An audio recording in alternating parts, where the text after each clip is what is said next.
Magandang araw mga kaibigan. Bigyan natin ng reaction, opinion itong Facebook reel posted by Billionario News Channel.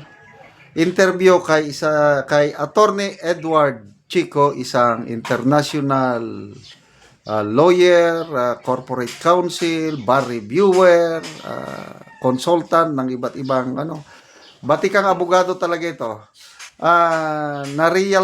Ni real talk niya si Auntie Claire, kasama na rin sa BBM. Bakit ganyan ang ating spokesperson? Para lang palingkera, nagtatawad ng presyo sa palingke. Ito. During the time of Secretary Trixie, there's so much dignity to the post, di ba? And hindi, totoo naman Kasi ngayon, di ba, si Auntie Claire parang may dala lang na tampipi. Ang daming bumibili ng bango sa mga palengke. memes kasi Kung magsalita. I didn't ko din understand that as a spokesperson. Why do you have to behave that way, di ba? Di ba, parang lang siyang tumatawad ng presyo ng galunggong sa tindera. Parang ganun yung kwentuhan niya. Parang nagpapaparlor siya tapos nakikipagguntahan sa kumarin niya. I didn't ko din understand that, di ba? Why couldn't we go back to how we do things? Kung ang spokesperson ka, ipaliwanag mo yung mga polisiya ng Pangulo. But because a lot of people don't understand that you are actually the extension of the President. The alter ego of the President. And the President being the Chief Executive, all of the things he would say would not necessarily amount to state policies, kagaya ng mga proclamations. Personal They carry so statements. much weight. Yes. They carry so much weight. So kung ikaw is spokesperson, sabihin mo yung mga ganyan salita, hindi siya masyadong nakakatulong, lalong nagdi-divide yung taong bayan. Kaya lang ang problema kasi in the age of social media, they sell Right? Even yung mga spokespersons, I remember during the time of Secretary Trixie, there's so much dignity to the post, di ba? And hindi, totoo naman Sandali lang ha. Ako, hindi ko kilala itong Attorney Trixie na ito. Kaya lang, yung mga vlog niya, before yung election, bago nanalo ang Uniteam, napapansin ko, ang galing niyang magpaliwanag, napaka-gentle magsalita. Tapos, there is sincerity on what she is saying. Si Attorney Trixie. Yung mga previous na spokesperson, wala akong nakikitang parang palengke style. Kay Tatay Digong, dalawang batikang abogado ang kanilang spokesperson. Wala namang problema. Kay dating Pangulong Pinoy Aquino, okay yung si Attorney Edwin Lasierda. Sino ba? Nung panahon ni GMA, naging spokesperson niya si Mr. Rigoberto Tiglao. Tama ba? Wala akong masyadong problema sa spokesperson, Pangulo. Ngayon lang, itong Auntie Claire natin talagang kakaiba. Kakaiba. Sige, ituloy natin. Kasi ngayon, di ba, si Auntie Claire parang may dala lang na tampipi. Ang daming bumibili ng bango sa palengke. mga memes kasi Kung magsalita. I didn't ko din understand that as a spokesperson. Why do you have to behave that way, di ba? Di ba, parang lang siyang tumatawad ng presyo ng galunggong sa tindera. Parang ganun yung kwentuhan niya. Parang nagpapaparlor siya tapos nakikipagguntahan sa kumarin niya. I didn't ko din understand that, di ba? Why couldn't we go back to how we do things? Kung ang spokesperson ka, ipaliwanag mo yung mga polisiya ng Pangulo. But because a lot of people don't understand that you are actually the extension of the President. The alter ego of the President. And the President being the Chief Executive, all of the things he would say would not necessarily amount to state policies, kagaya ng mga proclamations. Personal They carry so much weight. Yes. They carry so much weight. So kung ikaw is spokesperson, sabihin mo yung mga ganyan salita, hindi siya masyadong nakakatulong, lalong nagdi-divide yung taong bayan. Kaya lang ang problema kasi in the age of social media, they sell Right? Even yung So, Tommy ang pinakamatinding batikos na narinig ko labang kay Auntie Claire, galing na mismo sa dating Executive Secretary Lucas Bersamin. Dating Supreme Court Justice yan. Tinitingala. Pinagkakatiwala ng Pangulo. O ngayon, nung nadawit ang pangalan ni E.S. Bersamin sa flood control scam, bigla na lang sinabi na nag-resign siya. Courtesy resignation. Yun ang pahayag ni Auntie Claire. After mga 2 days, nagsalita si dating ES Bersamin. Binatigos niya, huwag kang maging palingkera dyan.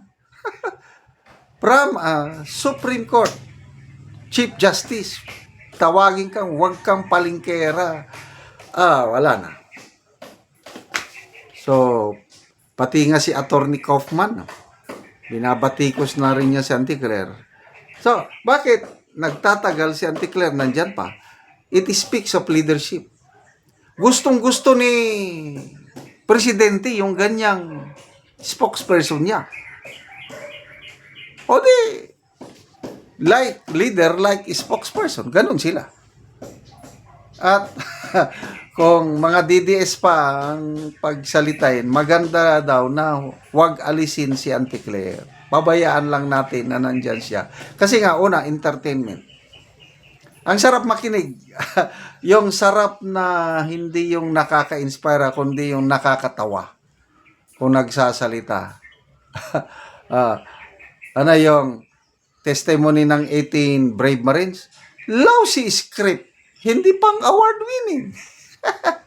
Yung sipon ng Pangulo, hindi ko natanong. Bakit siya nagkasipon? Siguro, nang dahil lang sa Nang dahil lang sa weather. Tumutulo siguro. Tapos, lumalabas na ngayon ang mga salita ni Tatay Digong bago siya kinidnap. Sabi niya, alam niyo ba, palatanda na adiktos ang isang tao? Pag hindi niya mapigilan na pagtulo sa kanyang ilong, yan, mga adiktos yan. Grabe talaga, nagkakatotoo itong mga salita ni Tatay Digong. Bakit hindi tayo naniwala sa kanya nung election ng 2022 na very weak leader yan, huwag niyo akong sisihin pagdating ng panahon. O ito ngayon, nasa huli talaga ang pagsisisi. So, sige lang, Anticlair, birada lang, ituloy mo. You're serving your boss to the best. Pag bumagsak ang rating, huwag na kayong magreklamo sa SWS na, bakit trabaho ng trabaho ang presidente, bakit mababa ang rating niya? Yung isa nagbabakasyon. Bakit siyang mataas ang rating? Back to you, Anticlair. Isa ka sa nagpapabagsak sa rating ng iyong amo dahil sa style mo. But hindi ninyo makita yan, sige lang, ituloy nyo lang. So, salamat kay Attorney Chico sa real talk na ito para kay Anticlair at sa Pangulo. Salamat mga kaibigan sa inyong pagsubaybay sa ating channel. Nakakatulong kayo ng malaki sa tribong Talanding ng Bukidnon dahil ang income natin sa channel na ito is pantulong sa tribo. Namimigay tayo ng libreng yero at pako para makapagpatayo sila ng mas maayos na tirahan. Panoorin nyo ang video na ito. Karon mo na ni ang mga hero nga ipanghatag sa mga tao. Balo. So, ang uban dagan-dagan gyud ani ang mga balo nga matagaan o gero. Balo. So, daghan gyud ni sila. 20 ka pami. O mo na ni sila ang matagaan.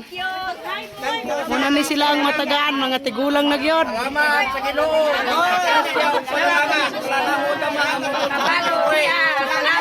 Pasalamat sila. Matagaan sila gero.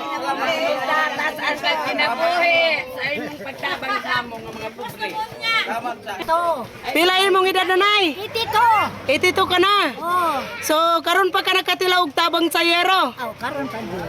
Alas kadugay na nanay sa imong pagkat Naman sa mga kandidato. Walay nakatabang yun.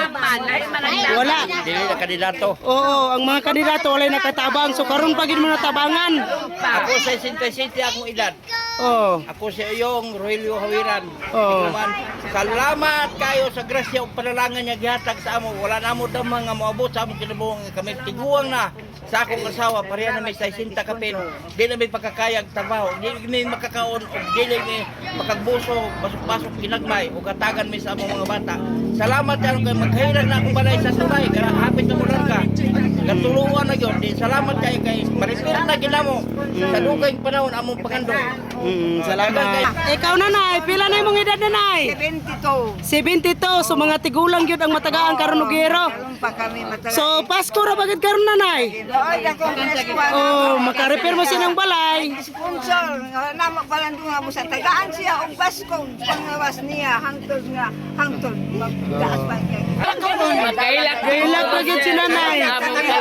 Salamat tagan kay Salamat kay nag-anhi ka nga nakitabang ka na mo.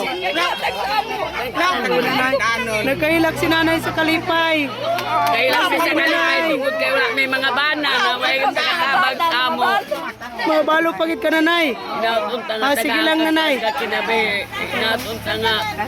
Diyos naman yung magkagaw. Tagataran nga magubang kanin mo sa kanunay matag-adlaw. Kaya ikaw ang nagagiya. Ikaw ang gigiyahan sa ginoo nga makatabang ka na mo.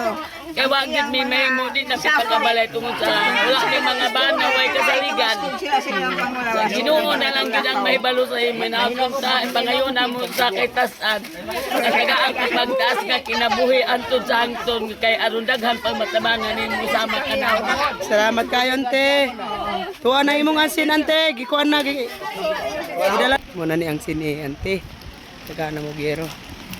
So muna ni giragkuon sa buslot sa balay ni nanay sa nakahilak.